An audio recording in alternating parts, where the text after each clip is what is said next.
खौसेथि बर' सुबुं आफादनि मानगोनां आफादगिरि नेहाथारि लेङाइ आफादगिरि दङ SDLT वेलफेयार ससाइटिनि आफादगिरि नेहाथारि आरो ओमफ्राय UBPOनि जोंनि सेन्ट्रेलनि AGS रत्न बकालि आरो ओमफ्राय थुनलाइ आफादनि मानगोनां गाहाय नेहाथारि नोंथां दाथ' बे माबा काउन्सिला जोंहा मैया दाखालि जोंहा जानानै फिल्डआव जाखाना थांबाय आरो दा बेबायदिनो जोङो फार्स्ट बाजेट मोनबायबो दा बेखौनो मा गामियाव मा खालामनो हायो बिनि सायावहाय जोंखौ मोनसे एक्सन प्लेननि थाखाय माबा लानो थिनदों दा जिथुनिखि दा लाबाय थानाया जाबाय अक्ट'बरनि 15 तारिखहालागैनो लास्ट डेट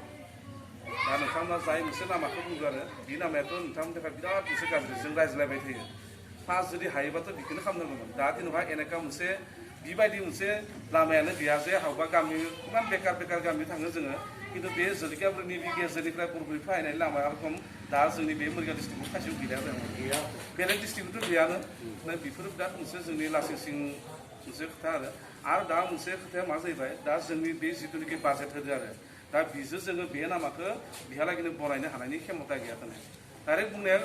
माखा नङा होमबा खिन्थु दा हाया होनना जे उनाव हायागोन बिनि खोथा नङा आरो मैया दाखालि जोङो बिश्वजित दैमारि सारनि हायाव जों थांदोंमोन होमबा जों सानदोंमोन आरो जुदि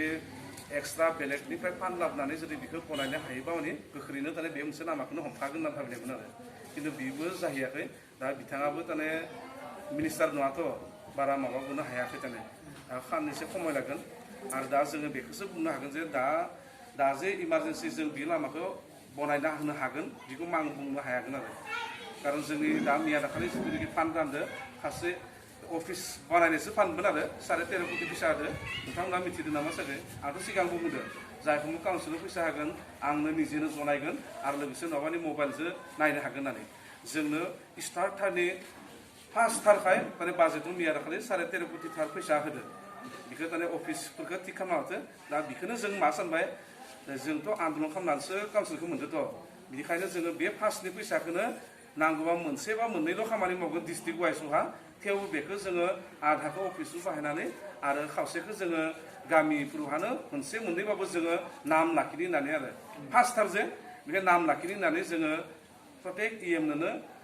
50 लाखनि फैसाखौ ताने स्किमनि कारणे रानना होबाय आरो दा बे 50 लाखखौ बेबो मोनसे डिस्ट्रिक्ट नङा जोंथ' आङो जों EM जादों खिन्थु 22टा डिस्ट्रिक्टनि कारनेसो EMलाय दा आं मरिगावनि होननासो मरिगावनि खिन्था काम खालामनो हागोन बेबायदिबो नङा ताने फैसाया खमखाय जोंना बेलेगबो हागोआखै